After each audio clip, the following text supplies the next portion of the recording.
on the back straight, the Mistral, and that one heading into turns 1 and 2 at Verrery. Despite that, he puts in a time in the early part of this session 5 seconds quicker than anybody else. Now, is that an indication of raw performance? Is that an indication of pushing too hard on the tyres too early? Well, we'll find out as things get a bit deeper. M Racing lead the session with Quentin Antonell from Griffin Peoples in the WTM by Rinaldi Duquesne. That car 2 seconds, 1.8 seconds off the top time. White Ricochet in the Ginetta is third. So, well, we've got 3 different chassis in the competition. For a moment, we have 3 different chassis in the top 3 positions, right up until 2 more Ligiers completed their run. And they've gone 1-2. Guillaume Henry tops the session, 1:59.897 for RLRM Sport from M Racing's Quentin Antonell and Adrian Closemil in the CLX Motorsport 17. There you 1, 2, 3. You have to use your race tyres in these qualifying session, or this qualifying session. In fact, it's 16 individual tyres or 4 sets across the whole weekend in LMP3. So sometimes running in pre-practice is deliberately limited by the teams just to make sure they've got enough tyre life to get through 4 hours tomorrow. Antonell goes quicker and by almost a full second. It's a 1:58.912 now. Up into third, Jean-Baptiste Lahaye. Rick Kern pushes him back 1 position.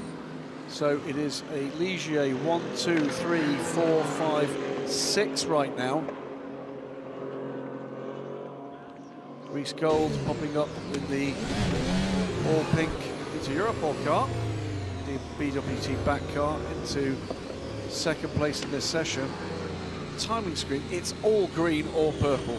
Everybody's improving. Yeah, just shows you that that's not necessarily silver drivers getting quicker lap after lap, it's just tyre temperature coming into the exact operating window. You've got to just ease your way into these sessions rather than barnstorming it at the start. I think that might have been evidence actually from Quentin Antonell. If you push too hard, then you're going to risk losing the back end of the car on several occasions. This is surely an example of Adrian Clomenil to climb a number of places. And goes top. There you go. Goes top just moments after Griffin Peoples had put his car second and White Ricochet had put the Ginetta third. They've now shuffled back to 4th and 5th respectively. Guillaume Henry improves as well. He goes second. So it's CLX Motorsports number 17 car in the hands of Adrian Closemil. A 1:58.141 now, over 0.6 of a second clear of an improved time for the 15 RLRM Sports Ligier of Guillaume Henry. Quentin Antonell in the M Racing 68 car, the bucking Bronco as it looks, under 0.8 back in third and still within the same second. Griffin Peoples in the first non-Ligier, that's the now 4th quickest car in the field, WTM by Rinaldi Racing's number 12, Duquesne. 6.5 minutes still to go. There is Antonell going through the first sequence of corners, and yeah, just prior to us catching sight of him, he's gone second. Rick Kuhn will go third in his Ligier, 3/4, or rather a quarter of a second slower, but now replace his name with Reese Gold in the Inter-Europol competition Ligier. We didn't see Reese qualify the car in Barcelona, but looks to be a good decision from the Polish squad. He's now bagging himself a second row start.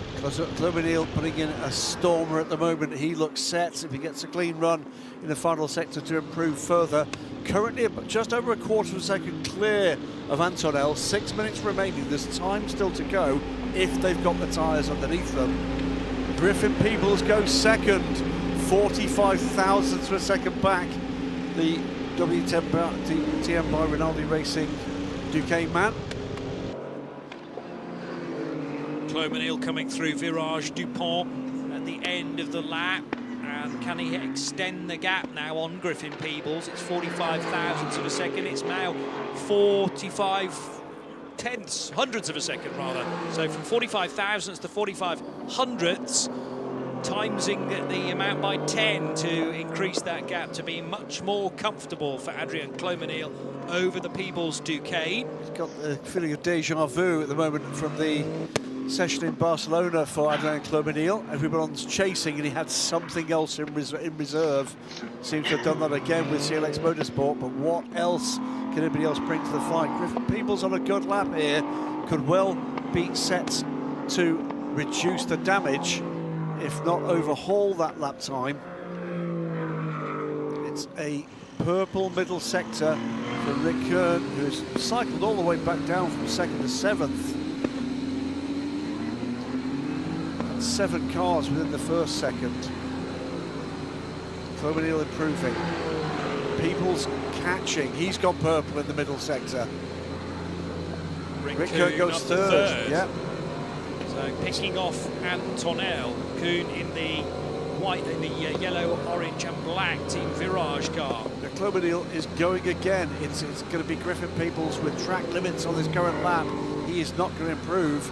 And it looks to me like Adrian Clomeneel is about to put a dagger in the heart of this session. He's almost 4 tenths up after 2 sectors with 2 purple sectors, 4 minutes to go. Somebody else improving their potential starting position is Ian Aguilera to 4th now for Euro International to make it a whole load of each day from that top 7.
go in this session. We've got a couple of cars that could manage to get across the line and complete one more lap.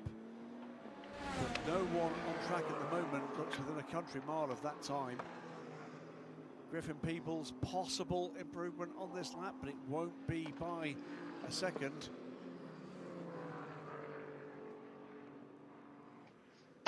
Checkered flag is out. Man. Did my engine just die from that little touch? Not an improved lap time. He's pitted the car. Are you kidding? I'm gonna have to rewatch that. Again, What the fuck was that? Striking effort from Adrian. Nah. No fucking way. No way. No fucking way. Flag is out. Man. Let me have a look here. You kidding? Seconds to go in this. I mean,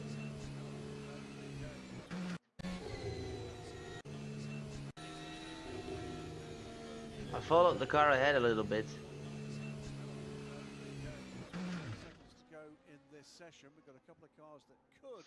Oh my god. Joke.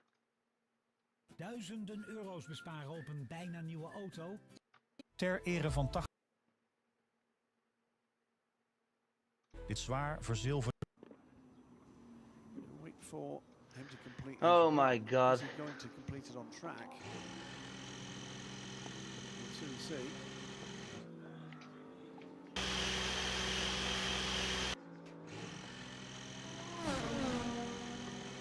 So the celebrations at CLX do begin now as Adrian Clomenil clambers out of the car. That's 2 from 2 then for this talented bronze. And they'll be high-fiving in the back of the garage just as soon as he finds his teammates Paul Lancher, Theodore Jensen, sorry, Clomenil the silver, I should say. Lancher will be the bronze, and Theodore Jensen also silver. No mandate. Qualify, you can pick any one of your drivers to a good starting position.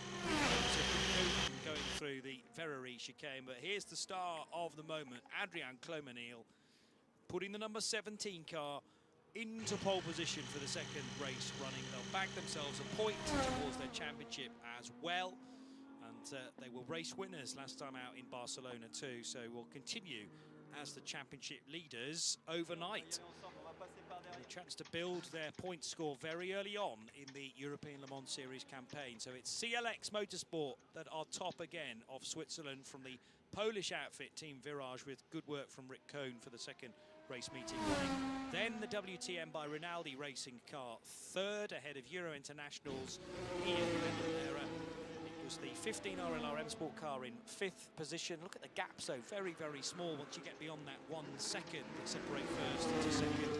M Racing 68, stopping on the, not quite the slowing down lap, but did get going again in 6th.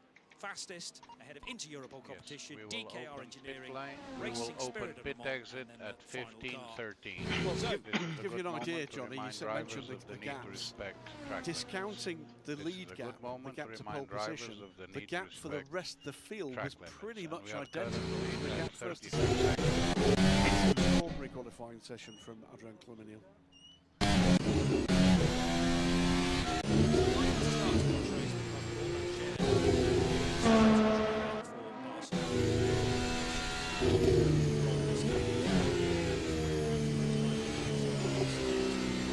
Exit open with 10, 9, 8, 7, 6, 5.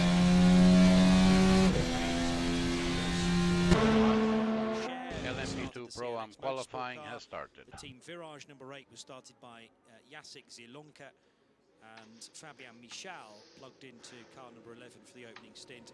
I'm expecting very similar starting drivers tomorrow from the 8 LMP2 cars begin to roll out for the LMP2 Pro-Am session. This is the class that must include a bronze driver. It has been dominated in qualifying form over the last couple of seasons by this man, Giorgio Roda. failed to qualify on pole just once last season here in Europe and whitewashed the Asian Le Mans Series, but has yet, I think, to win a race in LMP2, which is remarkable. Yeah. The pace on Saturday is not always converted into the Sunday result. That's why we go endurance racing. So much can happen over a 4-hour period or longer.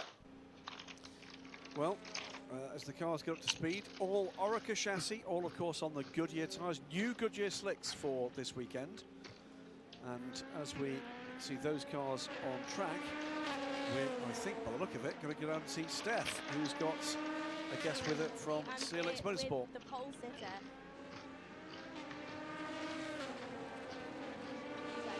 Season one at your home race. Yeah, it's so good to be for the second time this year. I think it's a good opportunity for us to be one step on top. So yeah, I'm really happy, and tomorrow will be good too.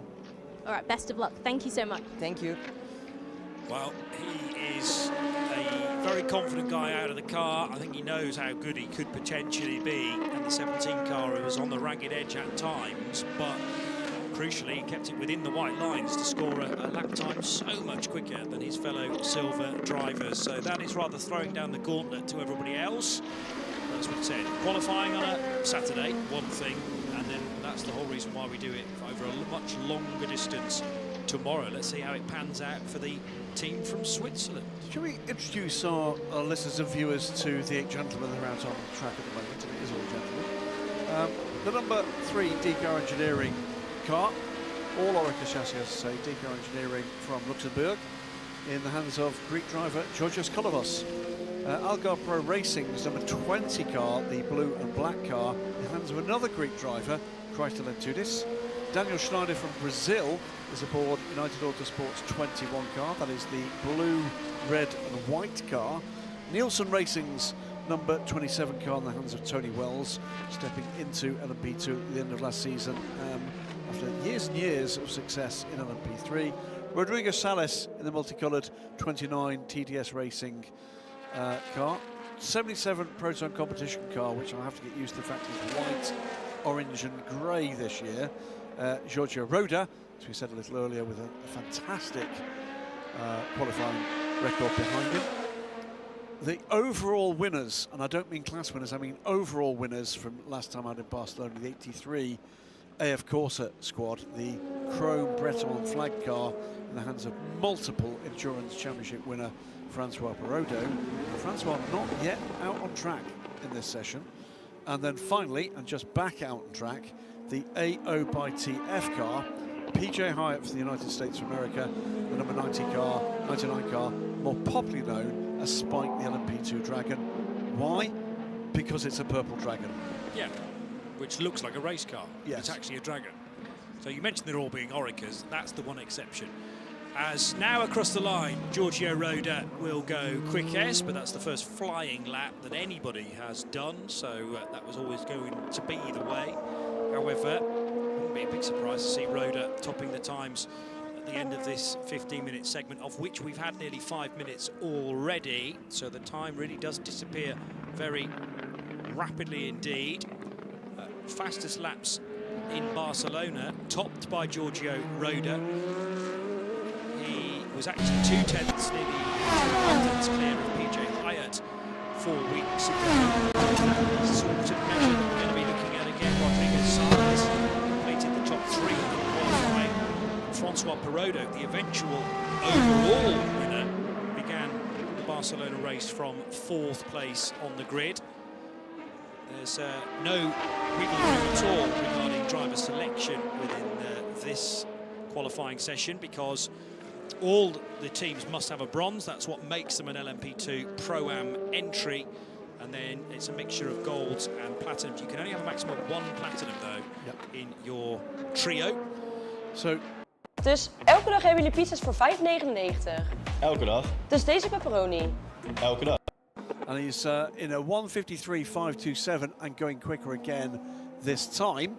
We'll keep an eye on those times. The only, of course, we do have times from the free practice sessions, but it's been 8 years since we used this track format for the European Le Mans Series with the chicane on the Mistral. A track layout, whilst it's attracting some online comment from some fans as not something they're enjoying as much, I can tell you the drivers don't agree with any of you.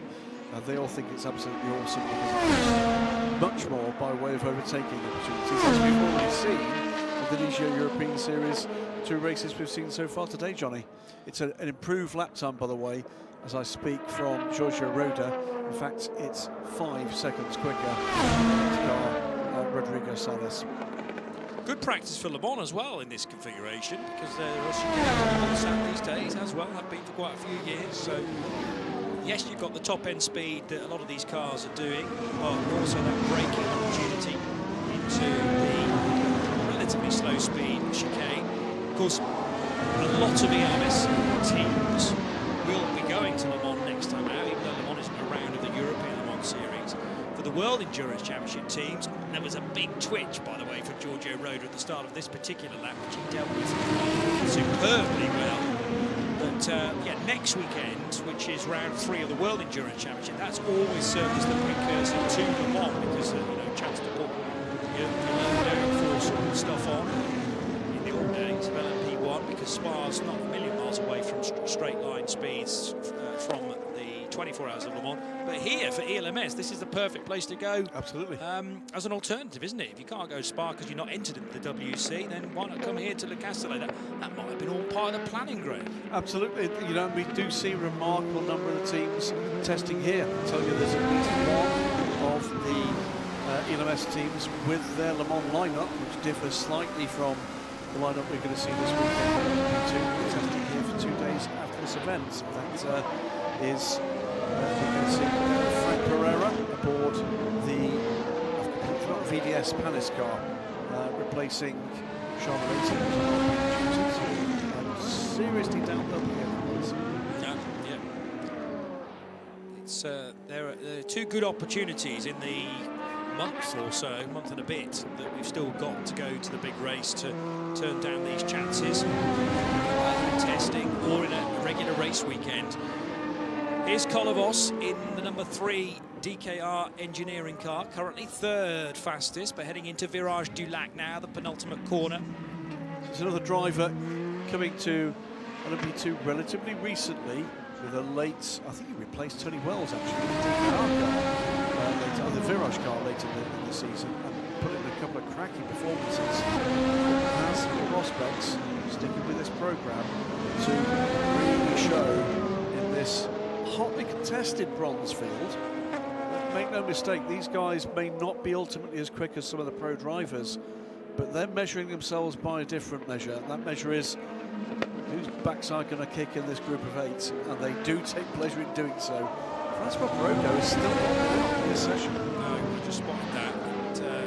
That is concerning, because they're the championship leaders in both. Well, if there was an overall championship, they'd be leading that as well, but most crucially LMP2 Pro-Am, the car's not going to appear because it's got an awful lot of bodywork off that car. There are no wheels on it, it's on the high jacks in the garage with Mathieu Vaxivière overlooking the repair work, but they've entirely missed qualifying. It looks as severe that work taking place as it might be an engine change. It has an engine change. It could even have been a chassis change. I know that one of the cars overnight changed the chassis, but that does look like the engine's been changed to an 83 car. That's what we're going to find out. Okay, well, it's only going to be the 7 cars, therefore, that we see in this session, and as a result, even if they do get permission to start tomorrow's race, I reckon that'll be from the very back of the field. It won't even be the back of the LMP2 Pro-Ams. With no time recorded, you're going to have to overtake all the GTs to start. There is the option to start the race from the pit lane, I suppose. And, I mean, gone are the days now where you immediately go a lap down if you start from the pit lane. You do join at the back of the opening racing lap, but that work is not going to be completed in a hurry. So the next track action for 83, in the best possible world, will be the race tomorrow. No warm-up in a European Le Mans Series race weekend. Down the straight goes PJ Hyatt in the number 99. Up the straight more pertinently, as he heads into senior corner. Couldn't really hear a lift there from PJ. Now rounding the awkward double droite de Beausset. Spike. And with some time to give, because PJ was second fastest in the opening qualifying session of the season 4 weeks ago. What can he find in the closing stages? We've only got 4 more minutes to go, but he has improved through sector 1 and 2.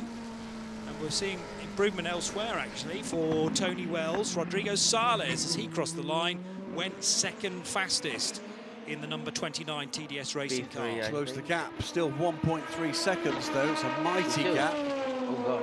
Seems a little bit deja vu with the LMP3 session, the performance of Adrian Clomenil, but Giorgio Roda can only do as much as he can do. At the moment, he's on course to further improve this time. Georgia Roda. 3.5 minutes to go. Is there any challenge coming from anywhere? Hyatt goes second. He's now 0.295 of a second back from Giorgio Roda, who's gone even faster. So that's another new fastest lap in this session. 0.3 of a second clear now of the new second place car, PJ Hyatt, as you've said. Hyatt, though, is almost on provisional pole schedule on his next lap. Pretty much matched the purple time of Giorgio Roda. So is PJ Hyatt going to be the man to put this under pressure? Well, we're going to find out in about 2 minutes.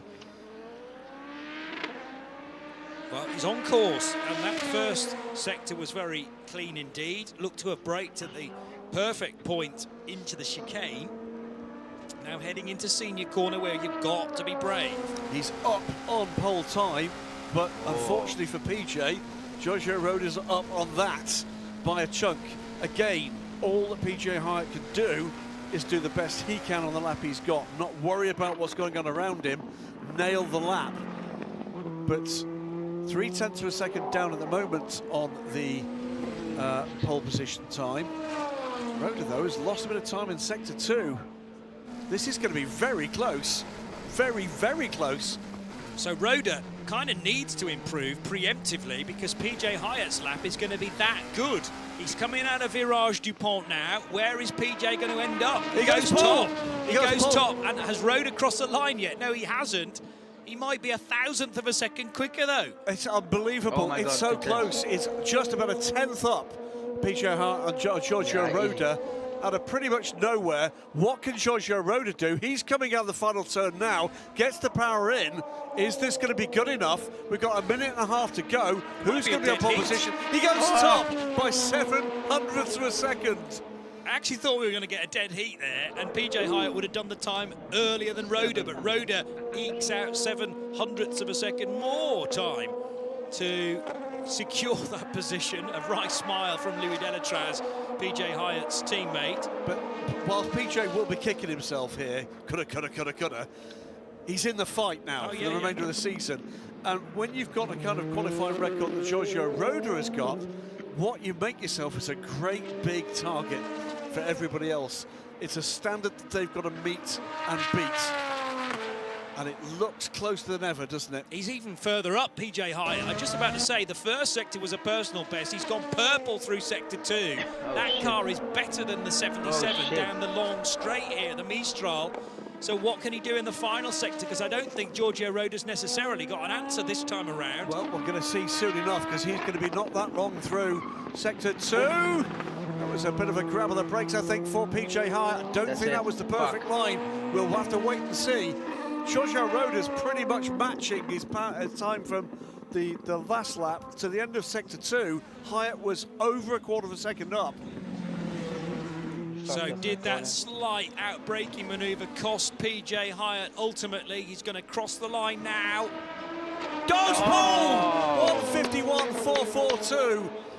1.5 tenths up, and that's the reaction for Louis Delatraz. His time is screens is behind ours, it seems. And I think, I don't think Giorgio Roda is going to match that time. I don't think he's got enough time in hand, although he's gone across the line to force another lap out of the session.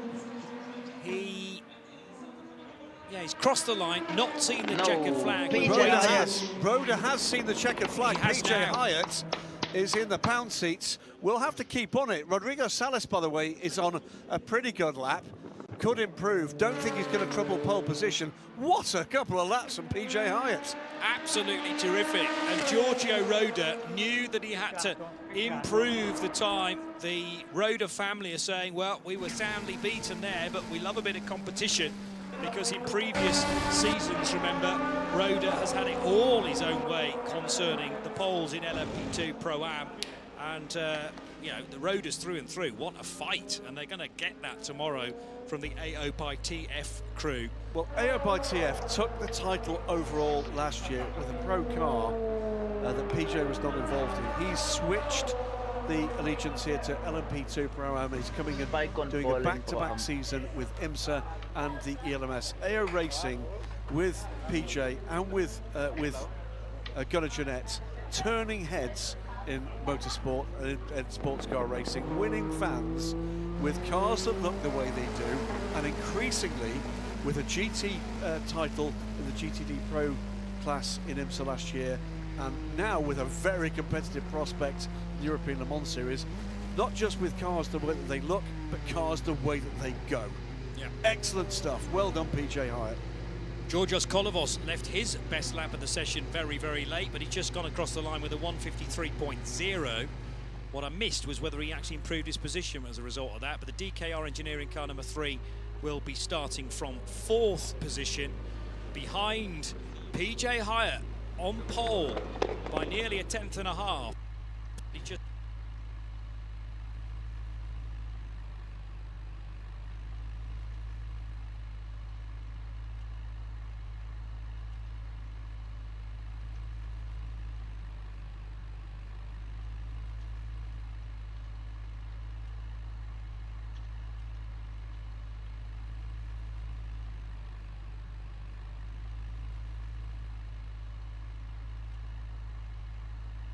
Hi, ik ben Maarten. Wil jij weten hoeveel jouw auto...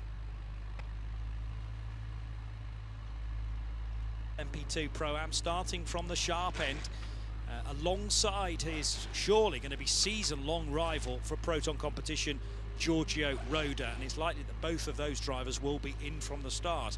TDS Racing's Rodrigo Sales will start alongside Georgios Kolovos for DKR Engineering, so TDS and DKR, then Daniel Schneider and Tony Wells for United and Nielsen, as we get some reaction now with Steph. Yeah, and the reaction down here at the number 99 AOITF is a very positive one. I'm joined by Louis Delatraz. PJ did an incredible job to put it on pole position and to set you up really well for the race tomorrow. Yeah, absolutely. I mean, he did a great lap. He was pushing hard. We've been working towards the whole weekend, and he's been fast from lap 1. So we're all super proud, and you know, for sure gives us the best spot tomorrow to fight for the win. And you were in LMP2, back in LMP2 Pro-Am now. It's really quite a competitive category. What can you expect in the race tomorrow? LMP2 Pro-Am is so strong, so many good drivers as well in the Pro. It's fantastic to see such a great tournament. And I mean, of course, we look at the like Barcelona, we're fighting an overall podium, I think. Sadly, with technical issue, but the plan will be the same this weekend. Try to win the Pro-Am, but also try to fight for something overall. All right, best of luck. Thank you. Thank you. So last time out, didn't we? A well-run effort in LMP2 Pro-Am can contest, and he's done all he can possibly do to give them the best possible chance. We move on, Johnny. This one seems to have skipped by 13 LMP2 cars. Next, this time, it's the LMP2 class proper, without the bronze drivers. So these will be pro drivers at the wheel of these 13 highly capable Oreca 07s with the sonorous Gibson V8. And perhaps a surprise pole position last time out for Richard de Gieras, up against so many either current or ex-factory drivers, maybe future factory drivers, you never know. We've also got stars from the single-seater world as well, no less 2023 FIA Formula 2 champion, Théo Pourchaire, who drives for Algarve Pro Racing. Surely he'll be put in for qualifying, but Graham. So this car, the number 28 car, if my sources are correct, is a change. Not because there was anything particular, but it's something about the performance of the car they couldn't understand. It was running through testing on a brand new chassis, we've opted to take that one to one side, take a good look at it, put a Croven race chassis on the car. So great work on the Event Sport guys while we were there drinking a beer last night. They were there rebuilding a car. What an impressive place they've got. Well, just over the back fence. as we discovered, it's thankfully not too far away for EDEC to go because they're pretty new headquarters. You reckon a couple of years old? Yeah. It's a short drive away. In fact, I mean, you could walk it in about 2 minutes from our hotel, as it turns out. Family Lafargue are here in force. Absolutely. Are we looking at a future Lafargue? 100%. For obviously looking at a future Lafargue. In fact, a current Lafargue, a future star in motor Lafargue.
Bye.